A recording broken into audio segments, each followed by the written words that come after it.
D.B. Cooper 係美國媒體用嚟代表一位身份不明嘅男性劫機嫌疑犯嘅名。呢一單劫機案發生喺美國1971年感恩節嘅前夕。呢個男人成功挾持咗一班客機，勒索到20萬美元，然後逃去無蹤。事件冇人傷亡，冇人被捕。時至今日，呢一次仍然係全球史上唯一一次完全成功嘅劫機案。究竟佢係點樣做到嘅呢？美國時間1971年11月24號，當日係星期三，有一個男人喺美國俄勒岡州波特蘭國際機場，佢拎住一張手寫住 Dan Cooper 呢個名嘅單程機票，乘搭一架由當地下午2點50分起飛，前往西雅圖嘅西北航空公司波音727號客機。由於兩座城市非常近，機程大約只係需要半個鐘頭。Cooper 佢身高6尺，着住黑色大褸，戴住黑超，拎住個公事包。3位機師、3位空姐、36位乘客同埋 Cooper 自己，總共43個人一齊衝上雲霄。Cooper 佢坐喺飛機嘅最後一排，編號18號 C 嘅座位。起飛之後，佢將一張對接咗嘅字條遞俾一位空姐 Florence。空姐以為佢係搭訕，冇即刻打開張字條睇，就放咗入袋。Cooper 見到咁，即刻咬耳仔同空姐講：你最好睇下張字條，我有炸彈。空姐即刻打開張字條，上面寫住：小姐，請你坐喺我側邊，我公事包入邊有炸彈。於是空姐坐到 Cooper 側邊嘅空位，Cooper 就打開公事包俾空姐睇。空姐睇到入邊有一啲紅色嘅管狀物同埋一堆電線，睇起嚟就好似真係一個炸彈。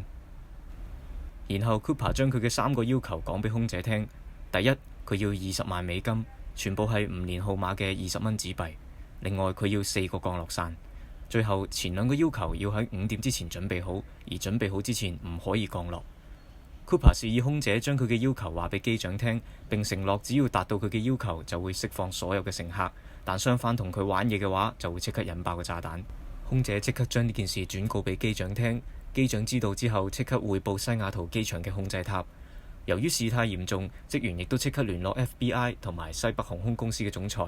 總裁知道之後，亦都示意機長要完全配合 Cooper 嘅要求，以免有人命傷亡。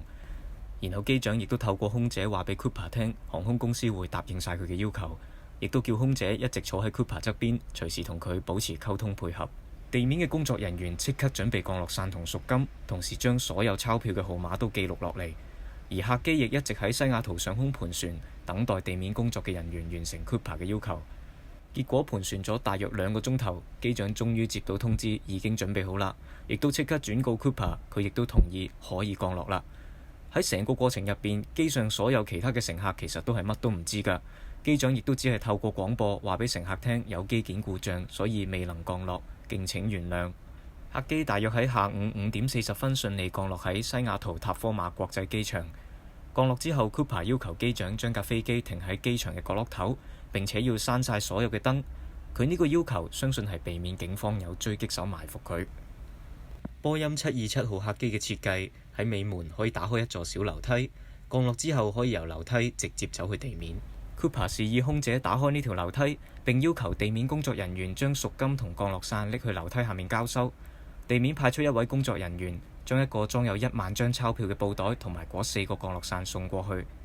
Cooper 佢叫另外一位空姐落去交收。眼見贖金同降落傘都到手之後，亦都遵守承諾釋放所有乘客同埋其中2位空姐，包括 Florence， 亦即係啱啱陪住佢嗰一位。而家客機剩返5個人，包括3個機師、啱啱去交收嗰位空姐同埋 Cooper 自己。Cooper 命令3個機師喺駕駛艙唔可以出嚟，然後問空姐尾門嘅樓梯喺空中係點樣打開嘅。雖然空姐表示喺空中係冇辦法打開嘅，但係 Cooper 堅持係可以嘅，亦都要求空姐按正常嘅程序話俾佢聽就得啦。講解完之後 Cooper 亦都命令空姐一齊走入駕駛艙，4個人全部唔准出嚟。然後 Cooper 叫機長即刻幫飛機入油，準備離開美國，飛去墨西哥嘅首都墨西哥城。並要求今次嘅飛行途中高度唔可以高過3000米，正常係8000至1萬米。另外速度亦都唔可以超過時速280公里，正常係500至600公里。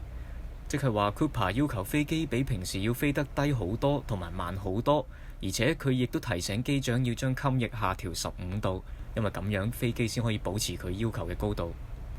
機長聽到佢嘅要求之後，即刻計算飛行計劃，但係得出嘅結論係，根據佢要求嘅高度同速度，係唔足夠燃料飛到去2000幾英里外嘅墨西哥城嘅。機長將呢個結果話俾 Cooper 聽，Cooper 語氣好輕鬆咁樣回答：唔緊要，我哋可以中途喺雷諾嗰度入一次油㗎嘛。雷諾係內華達州第3大城市，被稱為世界上最大嘅小城市。香港嘅女兒已故巨星梅艷芳妹姐亦曾經喺呢度舉辦過演唱會。雷諾喺60年代更加係世界賭城，不過後嚟俾亦都係內華達州嘅拉斯維加斯所取代。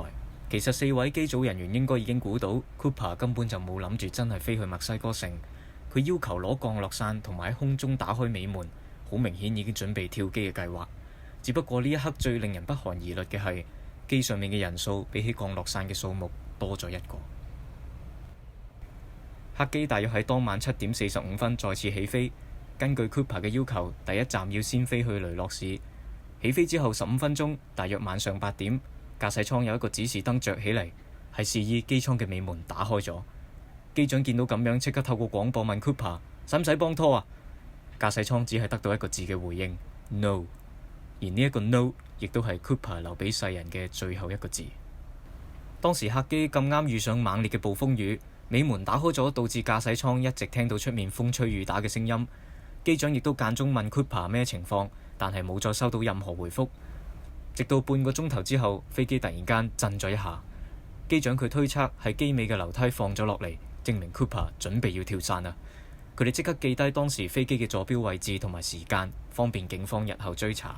由於機艙喺空中強行被打開，有機會出現相對危險嘅失壓環境，同時佢哋亦都唔可以肯定 Cooper 係咪真係已經跳咗出去，所以佢哋當時冇即刻打開艙門出去確認情況。喺咁嘅環境之下，唯有繼續揸架飛機飛去雷諾機場。大概2個鐘頭之後，客機終於順利喺雷諾機場降落。喺呢個時候，機組人員先至夠膽打開個駕駛艙門，並確認 Cooper 已經唔喺度啦。Cooper 佢帶住嗰袋贖金，其中2個降落傘同埋自備嘅炸彈逃走咗，只係剩翻低另外2個降落傘同埋一條黑色嘅呔。其實喺當日飛機再次起飛飛去雷諾嘅時候， FBI 已經聯絡咗軍方，派出咗2架戰鬥機去跟蹤呢一架客機，目的係希望可以睇到 Cooper 係幾時跳傘，然後跟住跳落去追捕佢。但可能由於天氣非常惡劣嘅關係，結果佢哋2個人都睇唔到 Cooper 係幾時跳機㗎。美國嘅媒體即刻爭相報導呢一單劫機案，短時間內受到廣大市民嘅關注。警方同 FBI 亦都根據當時嗰幾位機組人員記錄低嘅坐標同埋描述去展開調查，初步鎖定 Cooper 着陸嘅地點係波特蘭市以北大約40公里範圍，嗰度係一片渺無人煙嘅大森林。警方喺第2日清晨亦都派出多架直升機同300幾名嘅警察喺嗰個地區進行大範圍嘅徹底搜查。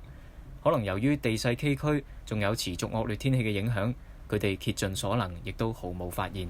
警方亦都喺客機上面採集到接近70個完整嘅指紋，但係配對之後發現全部都係屬於其他乘客同埋機組人員㗎。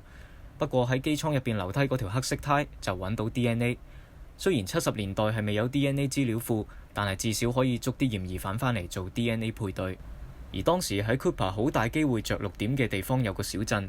小鎮入面有一個居民，個名叫做 D.B. Cooper， 同劫機者喺機票嘅名非常相似。雖然機組人員去差館認人之後表示佢同當時嘅劫機者完全唔似，但係呢一個過程俾媒體大肆報導咗。頻繁嘅報導令到市民同媒體都混淆咗呢一個疑犯同真正劫機者嘅名，所以 D.B. Cooper 呢一個名就唔小心地一直作為呢一單劫機案嘅代名詞。警方一直調查都冇任何嘅進展。直到1980年2月，即係發生事件之後8年幾，終於迎嚟一大突破。有一個8歲嘅男仔同佢老豆喺華盛頓州嘅邊緣溫哥華區嘅河邊露營嘅時候，發現一個背囊。佢哋將背囊交俾警方，裡面有290張殘缺不全嘅$20鈔票。經過警方對照呢啲鈔票嘅號碼，發現就係當年 Cooper 劫機勒索嘅一部分。發現呢個背囊嘅地區同警方推算 Cooper 着陸嘅地點相距有30公里，會唔會就係 Cooper 安全着陸之後將贖金帶到嚟呢度呢？呢一個區位於哥倫比亞河南部側邊，河嘅對岸附近正正就係俄勒岡州波特蘭國際機場。背囊發現嘅呢個地點同成件事發生嘅起點咁相近，Cooper 會唔會就喺呢度打躉，甚至就係居民呢？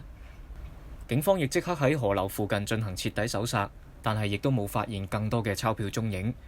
記錄落嚟嘅鈔票號碼全部都通報晒所有銀行，但係一直無影無蹤，冇人使用。同時亦都捉嚟更多嘅嫌疑犯。成件案前後總共揾咗超過1000個嫌疑犯做 DNA 配對，可惜全部都排除在外。直到2016年7月，FBI 宣布決定放棄繼續調查呢一單案，原因係時間已經太耐，同埋冇辦法揾到進一步嘅線索。呢一次完美劫機就咁告一段落。D.B. Cooper 呢一單案成為全球史上唯一一次完全成功嘅劫機案。Cooper 佢雖然係罪犯，但至少冇傷害任何一個人。充足嘅準備、超卓嘅能力同埋專業知識，令 Cooper 深受美國民眾嘅讚歎同埋追崇。好多美國人更加視佢為偶像，甚至模仿佢嘅手法去劫一次機，向佢致敬。好彩，冇一個人能夠成功完美重演，全部喺過程唔同嘅階段就已經被捕。時至今日，喺華盛頓州嘅地圖上面，仍然可以揾到一個名為 D.B. Cooper's Landing Area 嘅地方。聽講呢一度每年都會繼續舉辦跳傘大賽。呢一種對罪犯尊崇嘅程度，可以話係現實世界版嘅 Joker。當年機組人員描述 Cooper 大約係40歲。若果佢仲在生，知道咁多年嚟有咁多傘下之神，除咗非常巴閉，亦都一定老懷安慰。